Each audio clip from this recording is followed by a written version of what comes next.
الذين آمنوا والذين هادوا والنصارى والصابئين من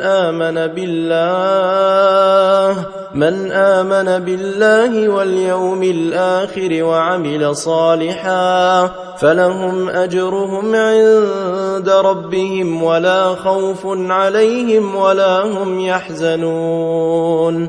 وإذ أخذنا ميثاقكم ورفعنا فوقكم الطور خذوا ما آتيناكم بقوة واذكروا ما فيه لعلكم تتقون ثم توليتم من بعد ذلك فلولا فضل الله عليكم ورحمته لكنتم من الخاسرين.